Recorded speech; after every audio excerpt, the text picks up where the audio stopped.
Hi friends, ఈరోజు మీకోసం శ్రీవారి ప్రియురాలు పార్ట్ 2 మరి కథలోకి వెళ్తే మరుసటి రోజు ఉదయం రవి ఆఫీస్కి వెళ్ళడానికి సిద్ధమయ్యాడు. కావ్య, ఈరోజు నాకు చాలా ముఖ్యమైన మీటింగ్స్ ఉన్నాయి, సాయంత్రం రావడానికి లేట్ అవ్వచ్చు. నువ్వు బోర్ ఫీల్ అవ్వకు, టీవీ చూసుకోలేదా, శృతిని ఇంటికి పిలిపించుకో అని చెప్పి హడావిడిగా బ్యాగ్ తీసుకుని బయలుదేరాడు. క్యాబ్ ఎక్కి రవి వెళ్ళిపోగానే కావ్య ఊపిరి పీల్చుకుంది. ఇప్పుడు ఇల్లంతా పూర్తిగా ఆమె ఆధీనంలో ఉంది. ఆమె ఆలోచనలు వెంటనే ఇందిరానగర్లోని నెక్సెస్ మీడియా వైపు మళ్ళాయి. అనితను ఎలా కలవాలి, అనిత ఎవరో తనకు తెలుసునన్న విషయం రవికి ఇప్పుడే తెలియకూడదు. ఒకవేళ నేరుగా వెళ్ళి గొడవ చేస్తే అనిత వెంటనే రవికి ఫోన్ చేస్తుంది.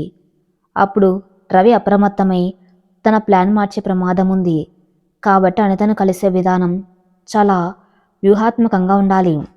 రవికి తెలియకుండా అనిత నోటి నుంచి నిజాలు రాబట్టాలి. అందుకోసం ఒక పక్కా ప్లాన్ వేసుకుంది కావ్య. అద్దం ముందు నిలబడి తను చూసుకుంది కావ్య. కర్నూల్లో ఉన్నప్పుడు కట్టుకుని సాదాసీదా చీరను కాదని, తన పెళ్లికి ముందు బెంగళూరులో ఉన్నప్పుడు వేసుకుని ఒక మంచి మోడ్రన్ కుర్తీని ధరించింది. జుట్టుని చక్కగా దువ్వుకొని కళ్ళకు కాస్త కాటుక పెట్టి ముఖంలో ఒక ఆత్మవిశ్వాసాన్ని నింపుకుంది. నువ్వు ఒక పల్లెటూరు మొద్దువి కాదు కావ్య, నీ హక్కుల కోసం పోరాడే ధైర్యవంతురాలివి అని తన్ను తాను మనసులో చెప్పుకుంది. హ్యాండ్ బ్యాగ్లో ఒక చిన్న వాయిస్ రికార్డ్ ఆన్ చేసి పెట్టుకుంది. ఆమె ఫోన్ ఫుల్ ఛార్జింగ్తో సిద్ధంగా ఉంది. మధ్యాహ్నం 12 గంటలు. ఇందిరానగర్లోని ఆఫీస్ ముందున్న కాఫీ షాపు. నిన్న ఎక్కడైతే కూర్చుని వాళ్ళిద్దరిని చూసిందో సరిగ్గా అదే టేబుల్ దగ్గర కూర్చుంది కావ్య. కాఫీ ఆర్డర్ ఇచ్చి ఆఫీస్ గేట్ వైపు రెప్పవాల్చకుండా చూస్తుంది. అనిత లంచ్ బ్రేక్ బయటకు వస్తున్న నమ్మకం ఆమెకు ఉంది. సమయం 1 గంట దాటింది. ఆఫీసులో నుంచి ఉద్యోగులు బయటకు రావడం మొదలైంది. కావ్య గుండె వేగం పెరిగింది. తన జీవితాన్ని నాశనం చేస్తున్న ఆ మాయలాడి కోసం ఆమె కళ్ళు వెతుకుతున్నాయి. సరిగ్గా 1 గంట పావుకు అనిత ఆఫీస్ తలుపులు నెట్టుకొని బయటకు వచ్చింది. ఈరోజు ఆమె నలుపు రంగు డ్రెస్లో చేతిలో ఫోన్ పట్టుకుని ఏదో తీవ్రంగా టైప్ చేస్తూ నడుచుకుంటూ వస్తుంది. కావ్య ఒక్క క్షణం కళ్ళు మూసుకుని గట్టిగా ఊపిరి పీల్చుకుంది. తన కోపాన్ని ఆవేశాన్ని అణిచిపెట్టుకుంది. ఇప్పుడు నాకు కావాల్సింది సాక్ష్యం. ఆవేశపడితే అంతా పోతుంది, ప్రశాంతంగా ఉండాలి అని తన్ను తాను ఆదేశించుకొని తన టేబుల్ మీద ఉన్న ఫోన్ను బ్యాగ్ను తీసుకుని నెమ్మదిగా అనిత వైపు అడుగులు వేసింది. అనిత రోడ్డు దాటి ఆ కాఫీ షాప్లోకే అడుగుపెట్టింది. ఆమె ఎవరి కోసమో వెయిట్ చేస్తున్నట్టు ఒక ఖాళీ టేబుల్ దగ్గర కూర్చుని చుట్టూ చూస్తుంది. అదే సరైన సమయం అనుకుని కావ్య నేరుగా ఆ టేబుల్ దగ్గరకు వెళ్ళింది. ఎక్స్క్యూజ్ మీ, మీరు అనిత కదా అని ఇంగ్లీష్లో ఎంతో మర్యాదగా స్థిరమైన గొంతుతో అడిగింది కావ్య. అనిత ఫోన్లోంచి తల పైకెత్తి కావ్య వైపు చూస్తుంది. ఆమె కళ్ళలో ఒక రకమైన ఆశ్చర్యం, ఎవరబ్బాయిమే అన్న ప్రశ్న కనిపించాయి. అవును నేనే, కానీ మీరెవరో నేను గుర్తుపట్టలేదే అని ఇంగ్లీష్లోనే బదిలిచ్చింది అనిత. కావ్య ముఖంలో మాత్రం తడబాట్లేదు. చిన్న చిరునవ్వు నవ్వి నేను కావ్యను, రవి భార్యను అని సూటిగా తెలుగులో సమాధానమిచ్చింది. ఆ ఒక్క మాటతో అనిత ముఖంలో రంగులు మారాయి. చేతిలో ఉన్న ఫోన్ కాస్త టేబుల్ మీద పడింది. కళ్ళల్లో క్షణకాలం పాటు భయం, కంగారు కనిపించాయి. రవి భార్య ఇక్కడికి ఎలా వచ్చింది, నాకెలా తెలుసు, రవికి విషయం తెలుసా అన్న 100 ప్రశ్నలు ఆమె మెదళ్ళు మెదిలాయి. కానీ వెంటనే తన్ను తాను తమాయించుకుని ఆ భయాన్ని కప్పుచ్చుకుంటూ ఒక రకమైన పొగర్ను ముఖంలోకి తెచ్చుకుంది. ఓ కావ్య, రవి భార్య, కూర్చోండి అని కనీసం మర్యాద లేకుండా చేత్తో కుర్చీని చూపిస్తూ అంది. కావ్య నెమ్మదిగా కుర్చీ లాక్కుని ఆమెకు ఎదురుగా కూర్చుంది. బ్యాగ్లో రికార్డర్ ఆన్లోనే ఉంది. కావ్య తన కోపాన్ని దాచుకుంటూ, మీరు నా గురించి వినే ఉంటారు, కానీ నేను మీ గురించి మొన్నటి వరకు వినలేదు. నిన్న ఇక్కడే మిమ్మల్ని రవిని కలిసి చూసిన తర్వాత మీరెవరో తెలుసుకోవటం పెద్ద కష్టమేం కాలేదు అని సూటిగా అసలు విషయానికి వచ్చింది కావ్య. అనితలో కాస్త ఉలికిపాటు కనిపించినా వెంటనే తేరుకొని నవ్వింది. ఆ నవ్వుల వెటకారం ఉట్టిపడుతుంది. చూడండి కావ్య గారు, మీరిక్కడికి వచ్చి సీన్ క్రియేట్ చేయాలని చూస్తే అది మీకే నష్టం. నేను చదువుకున్న దాన్ని, నాకంటూ ఒక స్టేటస్ ఉంది, మీరేదో పల్లెటూరు నుంచి వచ్చి నా ఆఫీస్ ముందు గొడవ చేస్తే ఊరుకోను అని బెదిరింపు ధోరణిలో మాట్లాడింది అనిత. కావ్య శాంతంగానే బదిలిచ్చింది. గొడవ చేయడానికి వస్తే నేనిలా వచ్చి మీ ముందుగా ప్రశాంతంగా కూర్చుని అనిత గారు, నాకు నిజాలు తెలుసుకోవాలని ఉంది. నా భర్తతో మీరు తిరుగుతున్నారు. నా సంసారాన్ని కూల్చే ప్రయత్నం చేస్తున్నారు. అసలు మీ ఇద్దరి మధ్య ఏం జరుగుతుందో నేరుగా మీ నోటితోనే విందామని వచ్చాను. రవికి పెళ్ళయిందని తెలిసి మీరెందుకు ఈ సంబంధం కొనసాగిస్తున్నారు అని అడిగింది. కావ్య గొంతులోని ఆ నిలకడ చూసి అనిత కాస్త ఆశ్చర్యం వేసింది. రవి తనతో ఎప్పుడు కావ్య ఒక పల్లెటూరు అమాయకురాలని, ఏమీ తెలియని మొద్దు అని చెప్పేవాడు. కానీ ఎదురుగా ఉన్న కావ్య కళలో ఒక అగ్ని, మాటల్లో ఒక స్పష్టత ఉన్నాయి. అయినా అనిత తన అహంకారాన్ని వదులుకోలేదు. నిజాలు వినాలని ఉందా? అయితే వినండి అంటూ కొద్దిగా ముందుకు వంగి గొంతు తగ్గించి మాట్లాడడం మొదలుపెట్టింది అనిత. రవి మిమ్మల్ని ఎప్పుడూ మర్చిపోయాడు కావ్య. మీరు అతనికి ఒక బరువు. మీ ఇద్దరికి పెళ్లి జరిగి ఉండవచ్చు, కానీ మీ మధ్య ఇప్పుడు ఎలాంటి వైబ్ లేదు. రవి ఒక సాఫ్ట్వేర్ ఎంప్లాయ్. అతనికి సిటీ లైఫ్, ఇక్కడి కల్చర్ అలవాటైపోయాయి. మీరేమో ఆ ఊర్లోనే ఉంటూ మీ అత్తమామల సేవ చేసుకుంటూ ఉండిపోయారు. రవికి ఇప్పుడు కావాల్సింది ఒక పార్ట్నర్, ఒక సపోర్టు. అది నేను ఇస్తున్నాను. మేమిద్దరం ఒకరినొకరు ప్రాణంగా ప్రేమించుకుంటున్నాం. త్వరలోనే తను మీకు విడాకులు ఇచ్చేసి నన్ను పెళ్లి చేసుకోబోతున్నాడు అనేంతో నిర్లక్ష్యంగా ఒక జీవితాన్ని నాశనం చేస్తున్నామన్న స్పృహకులు లేకుండా మాట్లాడింది. ఆ మాటలు కావ్య గుండెల్లో సూదుల్లా గుచ్చుకున్నాయి. అయినా కన్నీళ్లు బయటకు రాకుండా కంట్రోల్ చేసుకుంది. అంటే కేవలం నా లైఫ్ స్టైల్ అతనికి నచ్చలేదని, నేను ఊర్లో ఉన్నానని నన్ను వదిలించుకోవాలనుకుంటున్నాడా? ఇన్నేళ్ళు నా త్యాగానికి, ప్రేమకు అతనిచ్చే విలువ ఇదా? పోనీ మీ మీద అంత ప్రేమ ఉంటే డైరెక్ట్గా నా దగ్గరికి వచ్చి విడాకులు అడగవచ్చు కదా. ఎందుకు ఈ దొంగచాటు వ్యవహారాలు? ఎందుకు ఆ నాటకాలు అని ప్రశ్నించింది కావ్య. అనిత ముఖంలో ఒక కుట్లమైన నవ్వు వెలిసింది. ఆ నవ్వు వెనక ఉన్న క్రూరత్వాన్ని చూసి కావ్యకు అసహ్యం వేసింది. విడాకులు అడగటానికి ఒక చిన్న అడ్డంకి ఉంది కావ్య. రవికి నాతో కలిసి లైఫ్ స్టార్ట్ చేయాలని ఉంది. బెంగళూరులో ఒక మంచి విల్లా కొనాలని మా డ్రీమ్. దానికి చాలా డబ్బు కావాలి. అందుకే రవి మీ పేరు మీద ఉన్న కర్నూలు పొలాన్ని తన పేరు మీదకు మార్చుకునే పనిలో ఉన్నాడు. ఆ పని పూర్తవగానే, ఆ ఆస్తి మా చేతికి రాగానే మీకు ఆటోమేటిక్గా డైవర్స్ పేపర్స్ వస్తాయి. ఇది రవి ప్లాన్. ఇప్పుడు మీరు ఇదంతా తెలుసుకున్నారు కాబట్టి ఆ ఆస్తి పేపర్స్ మీరే తెచ్చిస్తే మీకే మంచిది. లేదంటే రవి మిమ్మల్ని వదిలించుకోవడానికి ఏమైనా చేయగలడు అని చాలా దారుణమైన నిజాన్ని అత్యంత మామూలుగా చెప్పేసింది అనిత. ఆ మాట వినగానే కావ్య లోపల అగ్నిపర్వతం బద్దలైంది. రవి చాటింగ్లో చూసిన మెసేజ్ కన్నా ఇప్పుడు అనిత నోటి వెంట వింటున్న ఈ పచ్చి నిజం ఆమెను నిలువున దహించి వేసింది. కేవలం తనను మోసం చేయడమే కాదు, తన తండ్రి కష్టపడి సంపాదించిన ఆస్తిని కొట్టేసి తనను నడి రోడ్డు మీద నిలబెట్టాలని కట్టుకున్న భర్తే అంత పెద్ద కుట్ర పన్నాడని, దానికి ఈ అనిత వంత పాడుతుందని ఆమెకు పూర్తిగా అర్థమైంది. ఆస్తి కోసమా? నా ఆస్తి తీసుకొని మీరు విల్లాలు కొని కులుకుతారా? నా జీవితాన్ని నాశనం చేసి మీరు సంతోషంగా ఉంటారా? మీకు అసలు సిగ్గు లేదా అనిత? ఒక ఆడదాని వై ఉండి ఇంకో ఆడదాని జీవితాన్ని, సంసారాన్ని కూల్చడానికి ఎంతకైనా తెగిస్తారా? వాడు ఆస్తి కోసం నాకే నామం పెడుతున్నాడు. రేపు నిన్ను వదిలేయడని గ్యారంటీ ఏంటి అని కాస్త గట్టిగానే అడిగింది కావ్య. అనితకు కోపం వచ్చింది. Mind your language Kavya. Ravi నన్ను నిజంగా ప్రేమిస్తున్నాడు. నీలాంటి అన్ఎడ్యుకేటెడ్తో వాడు ఎలా బతుకుతాడనుకున్నావు? అయినా ఆస్తి మాదే. ఇన్నాళ్ళకి తిండి పెట్టి నీ ఫ్యామిలీ బరువు మోసినందుకు ఆస్తి రూపంలో వాడు నష్టపరిహారం తీసుకున్నాడు. అంతే. నువ్వు ఈ నిజం తెలిసినా ఏం పీకలేవు. నీకు ఇక్కడ ఎవరూ లేరు. దిక్కులేని దానివి. గమ్మున ఆ పొలం రవి పేరు మీద రాసిచ్చి నీ ఊరికి నువ్వు వెళ్ళిపోతే నీ ప్రాణాలకైనా సేఫ్గా ఉంటుంది. ఇది నా వార్నింగ్ అనుకుంటావో, అడ్వైజ్ అనుకుంటావో నీ ఇష్టం అంటూ తన బ్యాగ్ తీసుకొని లేచి నిలబడింది అనిత. కావ్య లోపల రక్తం ఉడికిపోతుంది. ఒక పరాయి స్త్రీ తన్ను తన భర్త గురించి, తన ఆస్తి గురించి ఇంత దారుణంగా బెదిరిస్తూ ఉంటే ఆమెకు పిచ్చెక్కిపోతుంది. కానీ కావ్య చాలా నిగ్రహంతో తన సహనాన్ని కోల్పోకుండా అనిత కళ్ళలోకి సూటిగా చూస్తూ నిలబడింది. నువ్వు వార్నింగ్ ఇచ్చే స్థాయి నీది కాదు అనిత. తీసుకునే కర్మ నాది కాదు. ఒక దొంగ వస్తువుని కొని గొప్పగా ఫీల్ అవుతున్నావు చూడు. నీ అజ్ఞానానికి జాలిపడుతున్నాను. నా భర్తను గుడ్డిగా నమ్మి మోసపోయాను నిజమే. కానీ నా ఆస్తిని, నా ప్రాణాలను ఎలా కాపాడుకోవాలో నాకు బాగా తెలుసు. ఒక పల్లెటూరు ఆడపిల్ల తెగిస్తే ఎలా ఉంటుందో మీ ఇద్దరికి చూపిస్తాను. నా ఆస్తి మీద పడ్డ మీ నీడను కూడా నేను సహించను. ఈ ఆట ఇప్పుడే మొదలైంది అనిత.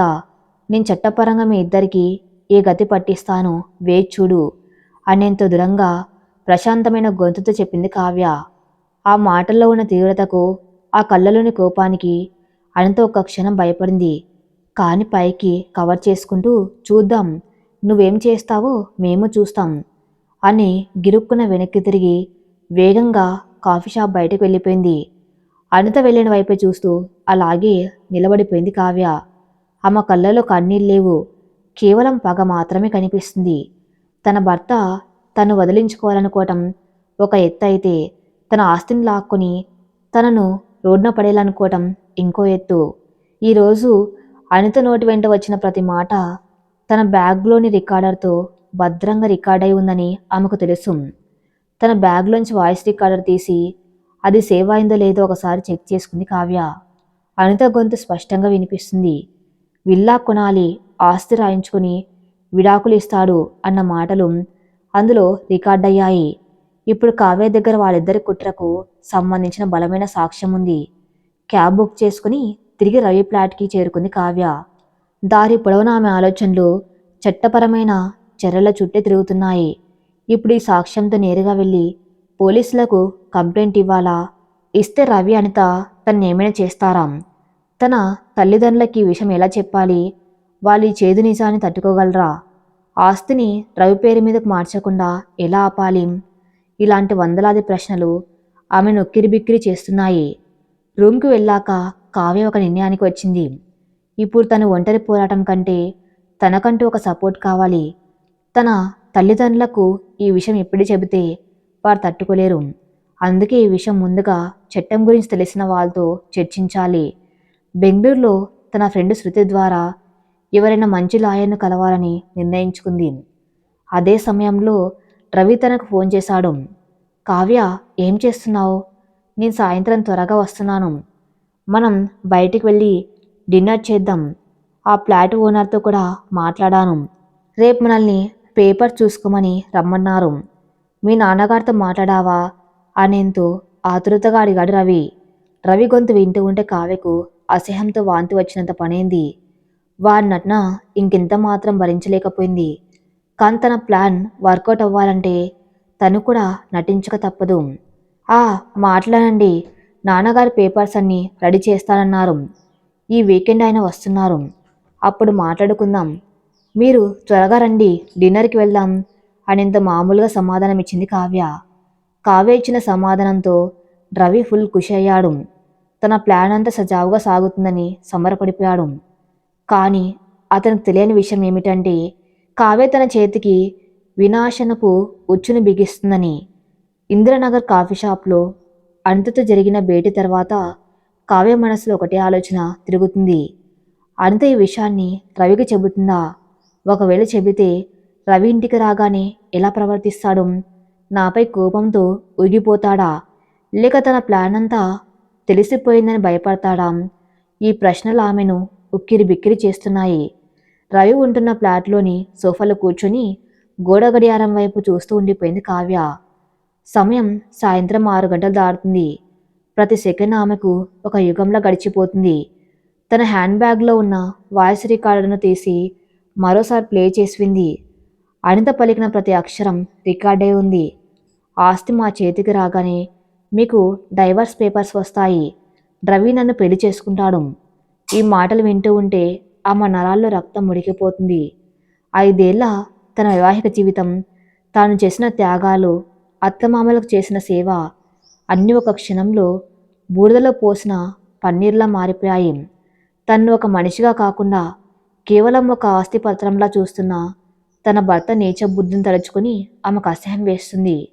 సరిగ్గా 7 గంటలకు తలుపు బెల్ మోగింది. కావ్య గుండె ఒకసారిగా వేగంగా కొట్టుకోవడం మొదలైంది. గబగబా వెళ్ళి రికార్డర్ని లోపల దాచిపెట్టి ముఖంలో ఎలాంటి కంగారు కనిపించకుండా తలుపు తీసింది.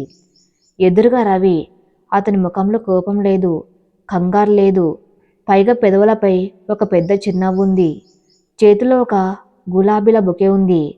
హాయ్ కావ్య, ఈరోజు ఆఫీస్లో పని త్వరగా అయిపోయింది. అందుకే నీ కోసం ఈ ఫ్లవర్స్ తెచ్చాను అంటూ ఆ బొకేను ఆమె చేతికిచ్చాడు. కావ్యకు ఒక్క నిమిషం ఏమీ అర్థం కాలేదు. అంటే అనిత తనకు కావ్య ఎదురుపడిన విషయాన్ని రవికి చెప్పలేదా? కావ్యకు ఉన్న ఆస్తిని కాజేసి విడాకులు ఇచ్చేదాకా ఈ విషయం ఎక్కడ బయటపడకూడదని అంత భావించిందా? లేక కావ్యను ఒక పల్లెటూరు అమాయకురాలుగా జమకట్టి ఆమె ఏం చేయలేదన్న అహంకారంతో ఈ విషయం దాచిపెట్టిందా? కారణం ఏదైనా రవికి మాత్రం తాను అనితను కలిసిన విషయం ఇంకా తెలియలేదని కావ్యకు స్పష్టమైంది. థ్యాంక్ యూ అండి, పూలు చాలా బాగున్నాయి. ఫ్రెష్ అప్ అవ్వండి, కాఫీ ఇస్తాను అన్న బొకే తీసుకుంటూ ఎంత మామూలుగా బదిలిచ్చింది కావ్య. కాఫీ వద్దులే కావ్య, నువ్వు త్వరగా రెడీ అవ్వు. ఈరోజు మనం బయట డిన్నర్ చేద్దాం. ఒక మంచి రెస్టారెంట్లో టేబుల్ బుక్ చేశాను అని ఎంతో ఉత్సాహంగా చెప్పారు రవి. రవి నటన చూస్తుంటే కావ్యకు లోపల నవ్వాలో ఏడవాలో అర్థం కావటం లేదు. తనను నట్టేట ముంచడానికి ప్లాన్ చేసిన వాడే తనను డిన్నర్ తీసుకెళ్తున్నాడు. అది కూడా కేవలం ఆస్తి కాగితాల మీద సంతకం చేయించుకోవడానికి అన్న నగ్న సత్యం ఆమెకు తెలుసు. అయినా సరే తనకు నటనలో ఆరితేరిన దాంట్లో తయారైంది. ఒక మంచి చీర కట్టుకుని ముఖాన చిన్నవు పులుముకొని రవితో కలిసి బయలుదేరింది. బెంగళూరులోని ఒక ఖరీదైన రెస్టారెంట్కి చేరుకున్నారు ఇద్దరు. చుట్టూ ఉన్న వాతావరణం చాలా రొమాంటిక్గా ఉంది. లైట్ మ్యూజిక్ ప్లే అవుతుంది. టేబుల్ మీద క్యాండిల్ లైట్ వెలుతురులో రవి ముఖం చూస్తుంటే ఒకప్పుడు కావ్యకి ఎంతో ముచ్చటగా అనిపించేది. కానీ ఇప్పుడు ఆ ముఖం వెనక ఉన్న ఆ రాక్షసుడు స్పష్టంగా కనిపిస్తున్నాడు. భోజనం ఆర్డర్ చేసిన తర్వాత రవి నెమ్మదిగా అసలు విషయం మొదలుపెట్టాడు. తన చేతులతో కావ్య చేతిని పట్టుకుని, కావ్య, నువ్వు ఇక్కడికి రావడం నాకు చాలా సంతోషంగా ఉంది. ఇన్నాళ్ళు మనం దూరంగా ఉండి చాలా మిస్ అయ్యాం. ఇకపై అలా జరగకూడదు. ఆ కొత్త ఫ్లాట్ తీసుకుంటే మనం హ్యాపీగా ఇక్కడే సెటిల్ అయిపోవచ్చు అని అన్నాడు. కావ్య అతని చేతుల్లోంచి తన చేతిని నెమ్మదిగా వెనక్కి తీసుకుంటూ, అవునండి, ఇద్దరం కలుస్తుంటే బాగుంటుంది. నాన్నగారితో నేను మాట్లాడాను కదా, ఆయన కర్నూల్లో లాయర్తో మాట్లాడి పేపర్ సిద్ధం చేస్తున్నారు. అయినా ఆ పొలం నా పేరు మీద ఉంది కాబట్టి నీ స్వయంగా అక్కడికి వెళ్ళి రిజిస్టర్ ఆఫీసులో సంతకం చేయాల్సి ఉంటుందట. వచ్చే వారం నేను ఊరికి వెళ్ళి ఆ పని పూర్తి చేసి వస్తాను. అప్పుడు మనం ఫ్లాట్కు అడ్వాన్స్ ఇవ్వచ్చు అని ఎంతో నమ్మకంగా అబద్ధం చెప్పింది. ఆ మాటలకు రవి కళ్ళు ఆనందంతో మెరిశాయి. అలాగే కావ్య, నీకేది కంఫర్ట్ అయితే అలానే చేద్దాం. ఆ పొలం నా పేరు మీదకి వస్తే బ్యాంకులో ఈజీగా వస్తుంది. అప్పుడు ఫ్లాట్ మన చేతికి వస్తుంది. ఆ తర్వాత మన జీవితం మొత్తం మారిపోతుంది అని అన్నాడు. అవును రవి, ఆ తర్వాత మన జీవితాలు ఖచ్చితంగా మారిపోతాయి. కానీ నువ్వు అనుకున్నట్టుగా కాదు, నేను అనుకున్నట్టుగా అని మనసులోని గట్టిగా అనుకుంది కావ్య. మీరు కంగారు పడకండి, అంతా సవ్యంగానే జరుగుతుంది అని పైకి నవ్వింది. డిన్నర్ పూర్తయ్యాక ఇద్దరు ఫ్లాట్కి చేరుకున్నారు. ఆ రాత్రి కావ్యకు నిద్ర పట్టలేదు. తన తదుపరి అడుగులు చాలా జాగ్రత్తగా వేయాలి. రేపు ఎలాగైనా శృతిని కలిసి జరిగిందంతా చెప్పి న్యాయపరమైన సలహా తీసుకోవాలి. మరుసటి రోజు ఉదయం రవి యథావిధిగా ఆఫీస్కి బయలుదేరాడు. తను వెళ్ళగానే కావ్య తన లగేజ్ తీసుకుని శృతి పీజీ రూమ్కి చేరుకుంది. కావ్యను చూడగానే శృతి ఆశ్చర్యపోయింది. ఏంటి, నిన్నటి నుంచి నీ ఫోన్ లేదు, రవితో ఫుల్ బిజీ అయిపోయావా? మళ్ళీ నా రూమ్కి వచ్చావేంటి? సర్ప్రైజ్ ఎలా జరిగింది అని వరుసల ప్రశ్నలు వేసింది. కావేక తన భావోద్వేగాలను ఆపుకోలేకపోయింది. శృతిని పట్టుకుని బోర్న విలిపించింది. ఇన్నాళ్ళు తన గుండెలో దాచుకున్న బాధ అంతా కన్నీటి రూపంలో బయటకు వచ్చేసింది. శృతి కంగారు పడిపోయింది. కావ్య, ఏమైంది? ఎందుకు ఏడుస్తున్నావు? రవితో ఏమైనా గొడవ జరిగిందా అని ఆమెను ఓదార్స్తూ సోఫాలో కూర్చోబెట్టి మంచినీళ్ళు ఇచ్చింది. కావ్య నెమ్మదిగా స్థిమితపడి జరిగిందంతా పూసగొచ్చినట్టు చెప్పింది. రవి ఫోన్లో తాను చూసిన వాట్సాప్ మెసేజ్లు, ఆ తర్వాత తను చేసిన అన్వేషణ, అనిత ఆఫీస్కి వెళ్ళటం, వాళ్ళిద్దరిని కారులో చూడడం అన్నీ వరించింది. ఆ తర్వాత నిన్న మధ్యాహ్నం కాఫీ షాప్లో అనితతో తను జరిపిన సంభాషణ వివరిస్తూ తన ఫోన్లో రికార్డ్ చేసిన ఆడియోని ప్లే చేసింది. శృతి ఆ ఆడియో వింటున్నంతసేపు షాక్తో అలాగే ఉండిపోయింది. అనిత మాట్లాడుతున్న తీరు, ఆస్తిని కాజేసి కావ్యను వదిలించుకోవాలన్న వాళ్ళ ప్లాన్ వింటూ ఉంటే శృతికి రక్తం మరిగిపోయింది. మై గాడ్, కావ్య, ఎంత పని జరిగిందే! ఆ రవి ఇంత నేచుర్ అనుకోలేదు. పైకంత సైలెంట్గా మంచివాళ్ళ నటిస్తూ లోపల ఇంత పెద్ద కుట్ర పన్నాడా? ఆ అనితకు ఎంత పొగరు! నేరుగా నీ ముఖం మీదే ఆస్తి తీసుకొని విడాకులు ఇస్తాడని చెబుతుందా? దీనిలా వదిలిపెట్టకూడదు కావ్య. ఇప్పుడే పోలీసుల దగ్గరికి వెళ్ళి కంప్లైంట్ చేద్దాం. ఆ ఇద్దరిని జైలుకు పంపిద్దాం అని ఆవేశంగా లేచింది శృతి. కావ్య ఆమె చేతిని పట్టుకుని కూర్చోబెట్టింది. లేదు శృతి, ఇప్పుడు ఆవేశపడితే ప్రయోజనం లేదు. నేను పోలీసుల దగ్గరికి వెళ్తే వాళ్ళు నేరం జరిగినట్టు ఆధారాలు అడుగుతారు. ఈ ఆడియో రికార్డింగ్ ఒక్కటే సరిపోతుందా? వాళ్ళు ఎదురు తిరిగి నా మీదే పరువు నష్టం దావా వేస్తారేమో. పైగా ఈ విషయం మా నాన్నకు తెలిస్తే ఆయన తట్టుకోలేరు. నాకు చట్టపరంగా ఎలాంటి రక్షణ ఉంటుందో తెలుసుకోవాలి. నా ఆస్తిని, నా భవిష్యత్తును సేఫ్గా ఉంచుకుని అప్పుడు వాళ్లకు బుద్ధి చెప్పాలి. నీకు ఇక్కడ ఎవరైనా మంచి లాయర్ తెలిస్తే చెప్పు శృతి, వాళ్ళ సలహా తీసుకుందాం అనేంతో పరిణితితో ఆలోచించి అడిగింది కావ్య. శృతికి కావ్య ఆలోచన విధానం సరైనదే అనిపించింది. నువ్వు చెప్పింది కరెక్ట్ కావ్య. కోర్టులో ఆధారాలు లేకుండా మనం ఏమీ చేయలేము. నా కంపెనీకి లీగల్ అడ్వైజర్గా పనిచేసే ఒక లాయర్ ఉన్నారు. ఆయన పేరు ప్రకాశం. ఫ్యామిలీ మరియు ప్రాపర్టీ కేసులో ఆయన చాలా ఎక్స్పర్ట్. నేను ఇప్పుడు ఆయనకు కాల్ చేసి అపాయింట్మెంట్ తీసుకుంటాను. మనం వెళ్ళి కలుద్దాం అని చెప్పి తన ఫోన్ తీసుకుంది శృతి.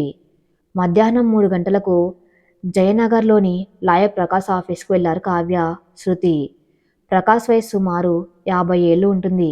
ఎంతో అనుభవం ఉన్న వ్యక్తిలా కనిపిస్తున్నాడు. శృతి ఆయనకు కావ్య పరిచయం చేసింది.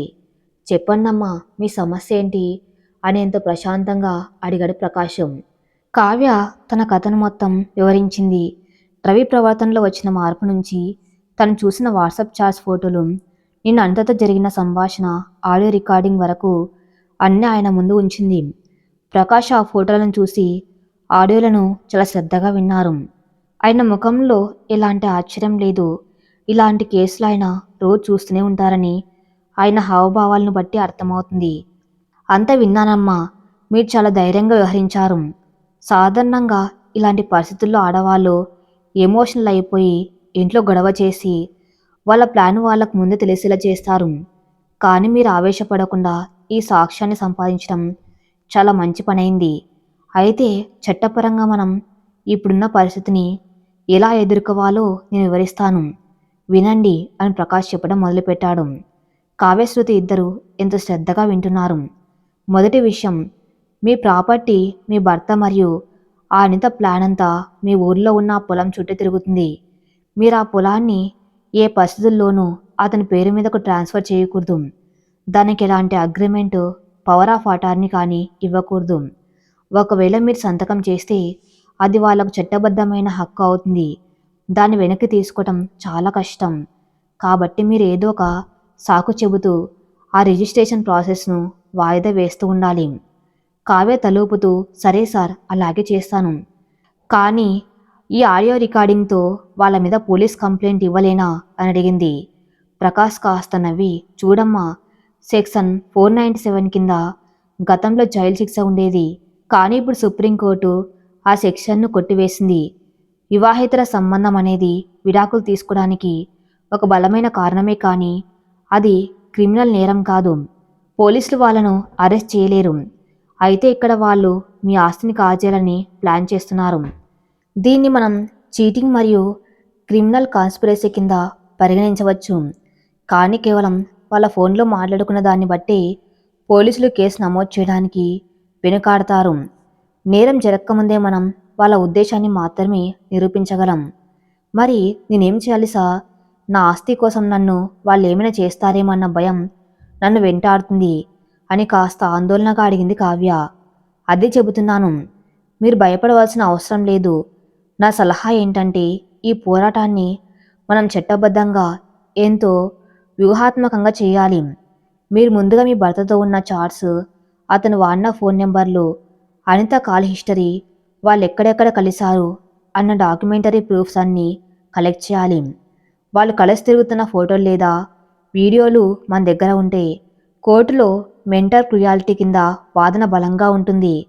ఈ ఆస్తి విషయానికి వస్తే మీ భర్త మీరు సంతకం చేస్తారని ఆశతో ఉన్నాడు కాబట్టి ఇప్పుడే మీపై ఎలాంటి భౌతిక దాడికి దిగడు. మీరు అనితతో చాలా మామూలుగా ఉండండి.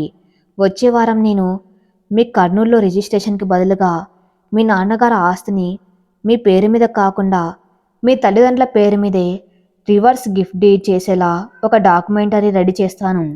అలా చేస్తే ఆ ఆస్తిపై మీ భర్తకి ఎలాంటి చట్టపరమైన హక్కు ఉండదు. ఆ తర్వాతే మనం విడాకులు నోటీస్ పంపాలి అని ఎంతో స్పష్టంగా వివరించాడు ప్రకాశం. ఈ మాటలు వింటూ ఉంటే కావ్యకు ప్రాణం లేచి వచ్చినట్లయింది. తన ఆస్తిని కాపాడుకోవడానికి ఇంత మంచి చట్టపరమైన మార్గం ఉందన్న విషయం ఆమెకు ఆశ్చర్యాన్ని ధైర్యాన్ని ఇచ్చింది. నేను విడాకులు ఇవ్వడానికి సిద్ధంగా ఉన్నాను. కానీ అతను నా జీవితంతో ఆడుకున్నందుకు, నన్ను మానసికంగా హింసించినందుకు అతనికి బుద్ధి కావాలి. కేవలం డివర్స్ తీసుకొని వదిలేస్తే వాళ్ళ ఆస్తి రాలేదని బాధపడతారేమో, కానీ వాళ్ళు చేసిన ద్రోహానికి శిక్ష పడదు కదా అని గట్టిగాడింది కావ్య. ప్రకాష్ కళ్ళలో ఒక చిన్న మెరుపు. అర్థమైందమ్మా, మీరు కోరుకుంటున్నది న్యాయం మాత్రమే కాదు, వాళ్ళు చేసిన తప్పుకు శిక్ష. అందుకోసం మనం ఫ్యామిలీ కోర్టులో మెయింటెనెన్స్ మరియు డొమెస్టిక్ వైలెన్స్ చట్టం కింద దావా వేయచ్చు. మానసిక హింస కింద భారీ పరిహారం అడగవచ్చు. అతను సాఫ్ట్వేర్ ఉద్యోగి, మంచి జీతం వస్తుంది కదా. కోర్టు ద్వారా అతని జీతంలో సగం మీకు భర్ణంగా వచ్చేలా చేయొచ్చు. అతను వేరొక మహిళతో సంబంధం పెట్టుకున్నాడు కాబట్టి ఆ సాక్ష్యాలు చూపిస్తే కోర్టు ఖచ్చితంగా మీకు అనుకూలంగా తీర్పు ఇస్తుంది. అప్పుడు అతను విడాకులు కావాలంటే మీకు లక్షల్లో పరిహారం చెల్లించాల్సిందే. ఆస్తి కోసం ఆశపడ్డవాడికి ఉన్న ఆస్తిని పరిహారంగా ఇచ్చుకునే పరిస్థితి మనం క్రియేట్ చేయొచ్చు అని వివరించాడు ప్రకాశం. ఈ ప్లాన్ విన్న శృతి ఎంతో సంతోషించింది. సూపర్ సార్, ఇదైతే కరెక్ట్గా సరిపోతుంది. ఆ అనిత కూడా తన ఆఫీసులో ఎంతో గొప్పగా ఫీల్ అవుతుంది. ఈ విషయం బయటకు వస్తే వాళ్ళ పరువు కూడా పోతుంది అని అంది. ప్రకాష్ తల ఊపుతూ, అవును, కానీ ఇవన్నీ జరగాలంటే కావ్యగారు కొన్ని రోజులు ఓపిక పట్టాలి. మీ భర్తకి ఈ విషయాలు ఏవి తెలియనివ్వకండి. మీరు ఊరికి వెళ్ళి ఆస్తిని మీ తల్లిదండ్రుల పేరు మీదకు మార్చే వరకు ఈ నాటకం కొనసాగించండి. ఆ తర్వాత నేను అన్నీ చూసుకుంటాను అని భరోసా ఇచ్చాడు. కావ్య మనసులో ఒక స్థిరమైన నిశ్చయం ఏర్పడింది. తన కన్నీళ్లు తుడుచుకుంది. ఒకప్పుడు భర్త ప్రేమ కోసం పరితపించిన పల్లెటూరు అమాయకురాలు ఇప్పుడు తన ఆత్మగౌరవం కోసం ఒక యోధురాలుగా మారుతుంది. ప్రకాష్కు ధన్యవాదాలు చెప్పి ఫీజు చెల్లించి అక్కడి నుంచి బయటకు వచ్చారు ఇద్దరు స్నేహితురాళ్ళు. బయటకు రాగానే స్వచ్ఛమైన గాలి పీల్చుకుంది కావ్య. థ్యాంక్ యూ శృతి, నువ్వు లేకపోతే నా పరిస్థితి ఏమయ్యేదో. ఇప్పుడు నాకు క్లారిటీ వచ్చింది. నా ఆస్తిని ఆ రాక్షసుడి పాలు కానివ్వను. వాడికి చట్టం ద్వారానే తగిన శాస్తి చేస్తాను అని గట్టిగా చెప్పింది కావ్య. నేను నీకెప్పుడు తోడుగా ఉంటాను కావ్య. నువ్వు ఇప్పుడు రవి ఫ్లాట్కి వెళ్తావా అని అడిగింది శృతి. అవును, ఈ వారం రోజులు నేను వాడి భార్యగా నటిస్తాను. వాడు నా కోసం ఎంత నాటకం ఆడుతున్నాడు. నేను కూడా వాడికి అదే స్థాయిలో నటిస్తాను. వాడి నమ్మకాన్ని పూర్తిగా చూరగొని ఒక దెబ్బతో వాడి ఆకాశాన్ని కూల్చేస్తాను అని కావ్య కలల్లో కసిగా అనింది. ఆ సాయంత్రం కావ్య మళ్ళీ రవి ఫ్లాట్కు చేరుకుంది. రవి ఇంకా ఆఫీస్ నుంచి రాలేదు. కావ్య ఇల్లంతా శుభ్రం చేసి రవికి ఇష్టమైన వంటలు చేయడం మొదలుపెట్టింది. రవిని నమ్మించడానికి తను ఎంతగా దిగజారు నటించాలో అంతగా నటించాలని ఆమె ఫిక్స్ అయింది. రవి రాగానే ఎంతో ప్రేమగా ఎదురెళ్ళి పలకరించింది. ఏంటి కావ్య, ఈరోజు చాలా హ్యాపీగా ఉన్నట్టున్నావు అని రవి అడిగాడు ఆమె చేసిన వంటల వాసన చూస్తూ. అవునండి, లాయర్ గారితో నాన్నగారు మాట్లాడారట. పేపర్స్ అన్నీ చాలా ఫాస్ట్గా రెడీ అవుతున్నాయని చెప్పారు. ఆ పొలం మీ పేరు మీదకి వచ్చేస్తే మనకు ఆ బెంగళూరు ఫ్లాట్ సొంతమైపోతుంది కదా. ఆ ఆనందంలోనే ఇలా మీకు ఇష్టమైన వండాను అని ఎంతో నమ్మశక్యంగా చెప్పింది కావ్య. ఆ మాట వినగానే రవి కావ్యని హత్తుకున్నాడు. థ్యాంక్ యూ కావ్య, నా డ్రీమ్ నెరవేర్చబోతున్నావు నువ్వు అని సంబరపడిపోయాడు. వాడు తన ఆస్తి కోసం పడుతున్న ఆబ చూస్తుంటే కావ్యకెంతో రోత పుట్టినా భరించి ఊరుకుంది. అవును రవి, నీ డ్రీమ్ని ఎలా నెరవేరుస్తాను? నీకన్నా ముందే నా లాయర్తో కలిసి ఎలా కుట్ర కౌంటర్ ప్లాన్ వేశాను. త్వరలోనే తెలుసుకుంటావు అని మనసులో నవ్వుకుంది కావ్య. మరుసటి 2 రోజులు రవి కావ్యతో ఎంతో అన్యోన్యంగా ఉన్నట్టు నటించాడు. కావ్య కూడా ఏమీ ఎరగని దానిలాగే కాలం గడిపింది. శనివారం రానే వచ్చింది కావ్య కర్నూలుకు తిరుగు ప్రయాణం కావాల్సిన రోజు. ఆ రోజు ఉదయం రవి కావ్యను బస్టాండ్లో డ్రాప్ చేయడానికి వచ్చాడు. జాగ్రత్తగా వెళ్ళు కావ్య, రిజిస్ట్రేషన్ పని అవ్వగానే నాకు వెంటనే కాల్ చేయి. నేను ఇక్కడ బ్యాంక్ వాళ్ళతో లోన్ గురించి ఫైనల్ మాట్లాడుకుంటాను అని మళ్ళీ మళ్ళీ గుర్తు చేశాడు. తప్పకుండా అండి, మీ టెన్షన్ పడకండి, అంతయ్యాక మీకు శుభవార్త చెబుతాను అని చిరునవ్వుతో బస్సు ఎక్కింది కావ్య. బస్సు కదిలింది. కిటికీలోంచి చెయ్యి ఊపుతున్న రవి వైపు చూస్తూ తన మనసులో ప్రారంభం కాబోతున్న యుద్ధానికి సమరశంఖం పూరించుకుంది కావ్య. ఇప్పుడు ఆమె ముందున్న పెద్ద టాస్క్, తన తల్లిదండ్రులకి ఈ విషయం చెప్పి వాళ్ళను ఒప్పించి ఆ ఆస్తిని తన తల్లిదండ్రుల పేరు మీద ఉండేలా లేదా తిరిగి వాళ్ళకి గిఫ్ట్ డీడ్ చేసేలా చేయటం. ఈ చేదు నిజాన్ని తన తండ్రి ఎలా స్వీకరిస్తాడు? తన కూతురి జీవితం ఎలా అయిపోతుందని ఆయన ఎంత కుమిలిపోతాడు? ఈ ఆలోచనలతో కావ్య మనసు బరువెక్కింది. బస్సు కర్నూలు వైపు వేగంగా దూసుకుపోతుంది. బెంగళూరు నుంచి కర్నూలుకు వస్తున్న ఆ స్లీపర్ బస్సు రాయలసీమ సరిహద్దుల్లోకి ప్రవేశించింది. కిటికీలోంచి వస్తున్న వేడిగాలి కావ్య ముఖాన్ని తాకుతుంది. కానీ ఆ మనసులో మాత్రం ఒక చల్లటి శూన్యత ఆవరించి ఉంది. బెంగళూరు వెళ్ళేటప్పుడు తన భర్త గురించి నిజాలు తెలుసుకోవాలన్న ఆరాటం, భయం ఆమెలో ఉండేది. కానీ ఇప్పుడు తిరుగు ప్రయాణంలో ఆ భయం లేదు. దాని స్థానంలో ఒక బరువైన బాధ్యత, గుండెని పిండేసే చేదు నిజమున్నాయి. నాన్నగారికి ఈ విషయం ఎలా చెప్పాలి? ఆయన గుండె నిజాన్ని తట్టుకోగలదా? ఎంతో అల్లారుముద్దుగా పెంచుకున్న తన కూతురి జీవితం ఇలా ఒక రాక్షసుడి చేతిలో చిక్కుందని తెలిస్తే ఆయన ఏమైపోతారు? ఇదే ఆలోచన కావ్య మెదడును తొలిచేస్తుంది. తన తండ్రి రామచంద్రరావు గారు రిటైర్డ్ ప్రభుత్వ ఉద్యోగి, ఎంతో నిజాయితీగా పరువుగా బతికిన మనిషి. తన కూతురికి ఏ లోటు రాకూడదని తనకున్న ఒకే ఒక్క ఆస్తి అయిన 10 ఎకరాల పొలాన్ని పెళ్లికి ముందే కావ్య పేరు మీద రాశారు. నా కూతురు మహారాణిలా బతకాలి అని ఆయన అప్పట్లో చేసిన మాటలు ఇప్పుడు కావ్య చెవుల్లో ప్రధ్వనిస్తూ ఉంటే ఆమె కళ్ళ అప్రయత్నంగానే చెమర్చాయి. ఆ ఆస్తి కోసమే రవి తన్ను పెళ్లి చేసుకున్నాడా? లేక మధ్యలో ఆయనతో పరిచయమయ్యాక ఈ ఆస్తి మీద కన్ను పడిందా? ఏదేమైనా ఇప్పుడు తన ముందున్న లక్ష్యం ఒక్కటే, తన తండ్రి పరువును, ఆయన ప్రాణపదంగా ఇచ్చిన ఆస్తిని ఆ మోసగాల పాలు కాకుండా కాపాడుకోవటం. అందుకు తన తండ్రికి ఈ గుండె పగిలిన నిజాన్ని చెప్పక తప్పదు. ఉదయం 7 గంటలకు బస్ కర్నూలు స్టాండ్కు చేరుకుంది. కావ్య ఆటో మాట్లాడుకుని ఇంటికి చేరుకుంది. గేట్ తీసుకుని లోపలికి అడుగు పెట్టగానే వరండాలో ఈజీ చైర్లో కూర్చుని పేపర్ చదువుతున్న రామచంద్రరావు గారు కూతుర్ని చూడగానే పేపర్ పక్కన పెట్టి ఎంతో సంబరంగా లేచాడు. అమ్మ కావ్య, వచ్చేసావా తల్లి? ఏంటి ఫోన్ చేయలేదు? నేనే బస్టాండ్కి వచ్చేవాణ్ణి కదా అంటూ ఆప్యాయంగా దగ్గరకు తీసుకున్నారు. లోపల వంటగదిలోంచి కావ్య తల్లి పార్వతమ్మ గబాగబా బయటకు వచ్చింది. నా చిట్టి తల్లి వచ్చేసిందా? బెంగళూరు ప్రయాణం ఎలా జరిగిందమ్మా? అల్లుడు గారు బాగున్నారా? ఆయనకు పంపిన సునిండలు అరిసెలు తిన్నారా అంటూ ప్రశ్నల వర్షం కురిపించింది. తల్లిదండ్రుల ఆ ప్రేమానురాగాల్ని చూస్తూ ఉంటే కావ్యకు దుఃఖం తన్నుకొచ్చింది. గట్టిగా వాళ్ళను వాటేసుకుని ఏడ్చేయాలనిపించింది. మీ అల్లుడు మిమ్మల్ని నట్టేట ముంచేబోతున్న నాన్న అని అరచి చెప్పాలనిపించింది. కానీ తన్ను తాను నియంత్రించుకుంది. ఇప్పుడు ఏడిస్తే వాళ్ళు కంగారు పడిపోతారు. ముందు ప్రశాంతంగా కూర్చోబెట్టి మెల్లిగా విషయం చెప్పాలి. అంత బాగున్నారమ్మా, స్వీట్స్ చాలా బాగున్నాయని చెప్పారు. ప్రయాణం బడలికగా ఉంది, స్నానం చేసి వస్తాను అని చెప్పి తన గదిలోకి వెళ్ళిపోయింది కావ్య. గదిలోకి వెళ్ళగానే తలుపు వేసుకుని బెడ్ మీద పడి నిశ్శబ్దంగా కన్నీళ్లు పెట్టుకుంది. ఎంత దాచాలనుకున్నా ఆ బాధ తాగటం లేదు.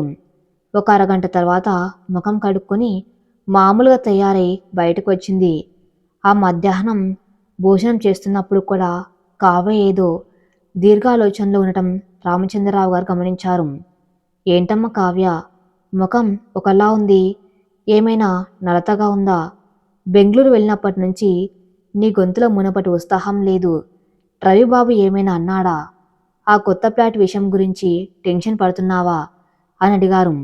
కావ్య చేతిలో ఉన్న ముద్దను ప్లేట్లో పెట్టేసింది. ఇక దాచడం వల్ల ప్రయోజనం లేదు.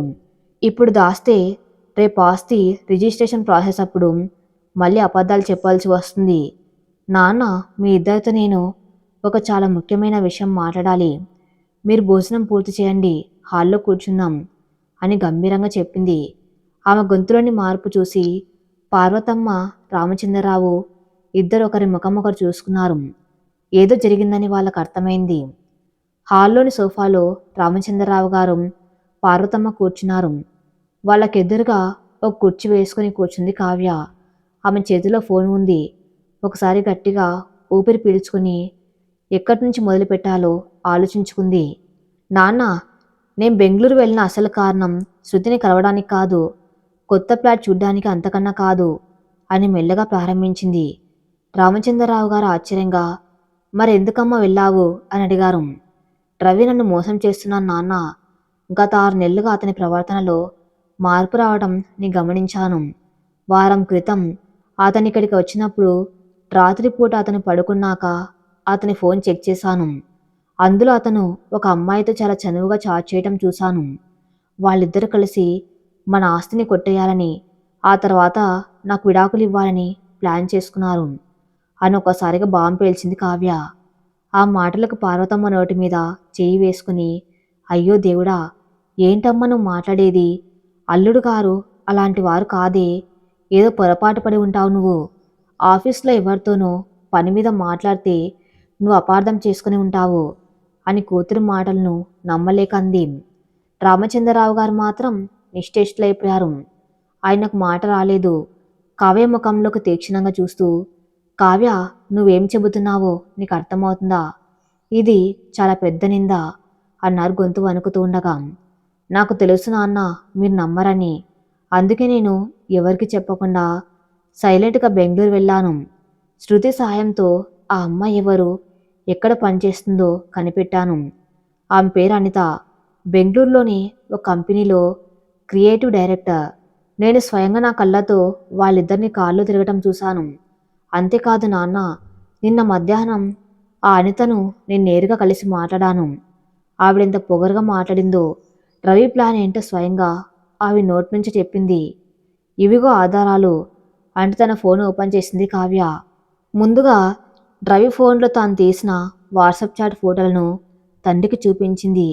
అందులో ఆ పల్లెటూరు మొద్దుని తట్టుకోలేకపోతున్నాను, ఆస్తి రాగానే విడాకులు ఇచ్చేస్తాను అని ఉన్న మెసేజ్లు చూడగానే రామచంద్రరావు గారి చేతులు వణకడం మొదలయ్యాయి. ఆ తర్వాత కావ్య అంతతో జరిగిన సంభాషణ ఆడియో రికార్డింగ్ను ప్లే చేసింది. ఆ పొలం మా చేతికి రాగానే మీకు విడాకుల నోటీస్ వస్తుంది. దాన్ని రవి పేరు మీదకు ట్రాన్స్ఫర్ చేసి మీరు ఊరికి వెళ్ళిపోతే మీ ప్రాణాలకు మంచిది అని అనిత బెదిరిస్తున్న మాటలు ఆ హాల్లో స్పష్టంగా ప్రధ్వనిస్తున్నాయి. ఆ ఆడియో పూర్తయ్యేసరికి వాతావరణం శ్మశాన వైఖర్యాన్ని తలపించింది. పార్వతమ్మ 2 చేతులతో ముఖం కప్పుకొని వెక్కి వెక్కి ఏయటం మొదలుపెట్టింది. అయ్యో నా తల్లి, నీకెంత కష్టం వచ్చిందమ్మా. ఏ పాపం తెలియని నా బిడ్డకింత ద్రోహం చేస్తాడా ఆ రాక్షసుడు? పైకి ఎంత శ్రీరామచంద్రుడిలా నటించాడేం? వీడిక నా బంగారు తల్లిని ఇచ్చి నేను పూజించింది అంటూ గుండెలు బాదుకుంది. రామచంద్రరావు గారు ఒక్కసారిగా సోఫాలో వెనక్కి వాలిపోయారు. ఆయన కళ్ళల్లో నీళ్లు తిరిగాయి. ఎంతో గర్వంగా, పరువుగా బతికిన ఆ మనిషికి తన కూతురి జీవితం ఇలా అయిపోతుందన్న నిజం మింగుడు పడ్డం లేదు. ఎడమ చేతితో గుండెని పట్టుకున్నాడు. కావ్య కంగారుగా తండ్రి దగ్గరకు వెళ్ళి, నాన్న, ఏమైంది నాన్న? ప్లీజ్ కంగారు పడకండి. నేను ధైర్యంగానే ఉన్నాను నాన్న. మీరిలా పడిపోతే నాకు ఇంకెవరున్నారు దిక్కు అంటూ ఆయన పట్టుకుని ఏడ్చేసింది. ఆయన మెల్లగా కావ్య తల నిమురుతూ, నాకేం కాలేదమ్మా, కాస్త ఆయాసంగా అనిపించింది అంతే. ఎంత పని జరిగిపోయిందమ్మా. వాడి చేతిలో నిన్ను పెట్టి నేను ఎంత పెద్ద తప్పు చేశాను. నీ జీవితాన్ని నాశనం చేశానే అనిపిస్తుంది. విడాకులు, ఆస్తి గొడవలు ఇవన్నీ మన పరువును బజార్న పడేశాయమ్మా. సమాజం ఏమనుకుంటుంది అని ఎంతో ఆవేదనగా అన్నారు. తండ్రి మాటల్లోని భయాన్ని, నిస్సహాయతను కావ్య అర్థం చేసుకుంది. ఒకప్పుడు తను కూడా ఇదే సమాజం కోసం, కుటుంబ పరువు కోసం భయపడింది. కానీ అనితతో మాట్లాడిన తర్వాత ఆమెలో కొత్త ధైర్యం పుట్టుకొచ్చింది. తన కన్నీళ్లు తుడుచుకుని తండ్రి చేతులను గట్టిగా పట్టుకుంది. నాన్న మీరు ఏడవకండి. సమాజం ఏమనుకుంటుందన్న భయం మనకు వద్దు. నన్ను వాడు మోసం చేస్తుంటే ఆ సమాజం వచ్చి నాకు అన్నం పెట్టదు, నాకు న్యాయం చేయదు. తప్పు చేసింది వాడు, సిగ్గుపడాల్సింది వాడు, మనం కాదు. నేనిప్పుడు ఆవేశపడి ఇంట్లో కూర్చొని ఏడుస్తూ ఉండడానికి రాలేదు నాన్న. ఒక స్పష్టమైన ప్లాన్తో వచ్చాను అందురంగా చెప్పింది కావ్య. రామచంద్రరావు గారు కన్నీళ్లు తుడుచుకుని కూతురు ముఖంలోకి చూశారు. ఆ ముఖంలో ఇప్పుడు అమాయకత్వం లేదు, ఒక తెగింపు కనిపిస్తుంది. ఏంటమ్మా నీ ప్లాను? వాడికి మన ఆస్తి ఎందుకు ఇస్తాం? ఇప్పుడే వెళ్ళి ఆ రవిగాడి మీద, ఆ ఆడదాని మీద పోలీస్ కంప్లైంట్ ఇద్దాం, వాళ్ళని జైల్లో పెట్టిద్దాం అన్నారు ఆవేశంగా. లేదు నాన్న, నేను బెంగళూరులో మా ఫ్రెండ్ శృతి ద్వారా ఒక పెద్ద లాయర్ను కలిశాను. ఆయన చెప్పిన దాని ప్రకారం ఇది మనం ఎమోషనల్గా డీల్ చేయవలసిన విషయం కాదు, చాలా తెలివిగా లీగల్గా డీల్ చేయాలి. ఆడియో రికార్డింగ్తో పోలీసులు నేరుగా కేసు ఫైల్ చేయరటం. కానీ వాళ్ళు మనల్ని మోసం చేయాలనుకున్న కుట్రను మనం తిప్పికొట్టవచ్చు అని లాయర్ ప్రకాష్ చెప్పిన వివరాలన్నీ పూసగుచ్చినట్టు చెప్పింది కావ్య. మరి తర్వాత ఏం జరగబోతుందో నెక్స్ట్ పార్ట్లో చూద్దాం. నెక్స్ట్ పార్ట్ కోసం నా ఛానల్ని ఫాలో అవుతూనండి. Thank you for listening.